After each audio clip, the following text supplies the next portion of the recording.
I was telling Jim a while ago that it's really a smart thing to have two sponges, because when you sponge wet, you need the sponge dry. Otherwise you're gonna end up shoving powder in there and it can disable it. White powder and water don't get along there. Some of the reenactors have actually done this. They have spit, put a lot of spit on the sponge, just go through it several times.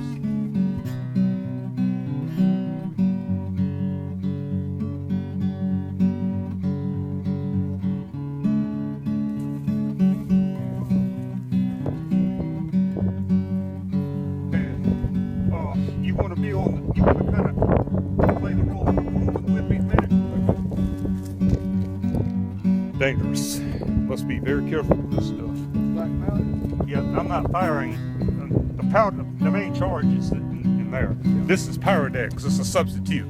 A safer, slower burning, but you really need for cannon firing, because cannon powder should be slower burning. This is a replica of a full-size mountain howitzer that was used by the British Army, and it's a 12-pounder, which means that the bore size can fire a 12-pound projectile, and this probably weighs about in the neighborhood of 400-500 pounds.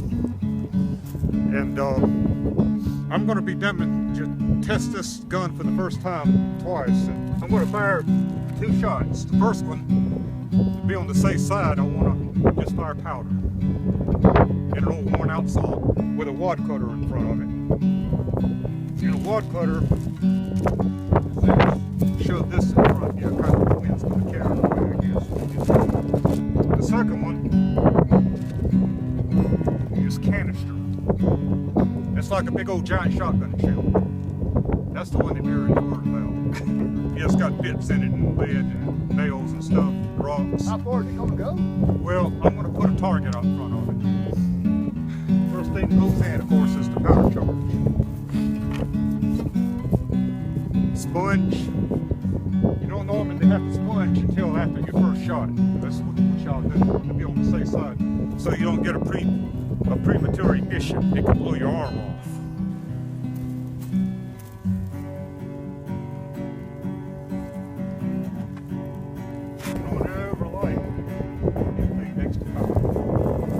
Unless you want to go to heaven before you die.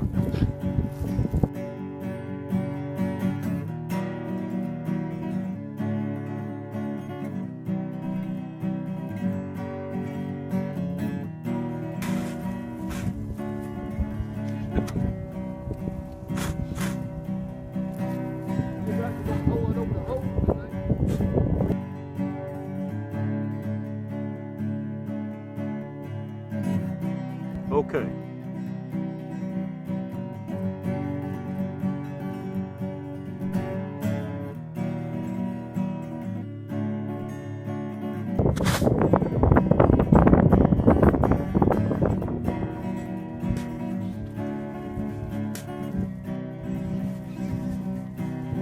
Do you have more powder in there than you had on the first one? Might be. It didn't have enough pressure behind it, does it?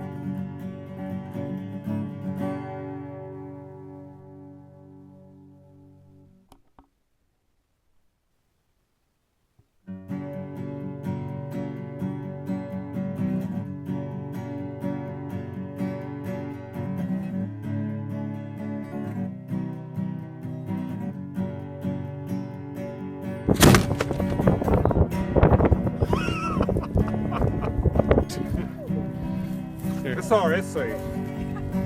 She can't do anything to you now. Get in front of that. Can you imagine what that would do if that was if you were loaded? Is it all over there?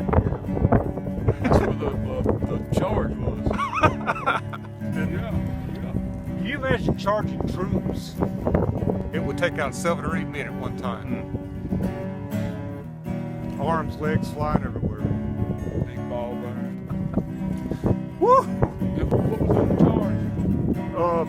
Rocks, lead, little 44 caliber lead balls, nail bits, screws, washers. Yep. That target's way out there. You see in battle, you see the terrible, tragic results of something like that, what it could do to a man. And as I was mentioning before, that the safety part is that you never ever load a second load after a first firing until you have sponged it. If I had shoved a fresh load of this thing in there without taking care to kill the cinders, that there was even one spark in there, this would have been my arm. See that right there? Can you see that glow? That's the reason why you need to sponge before you fire another shot. It needs to be really wet. Because inside that breech, if there's one of these hiding in there and you shove a fresh, that's what can end up happening to you.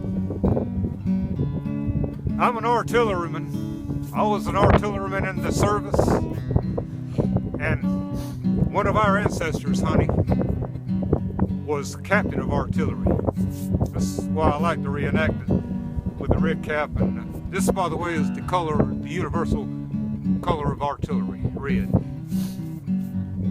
Cross guns. It was cool. The first time when he shot, I held my ears, and then the second time, I actually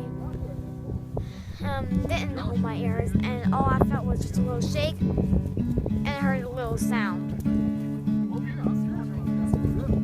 I didn't really hear anything because I was holding my ears, but I saw this giant reddish orange flash and then a lot of white smoke.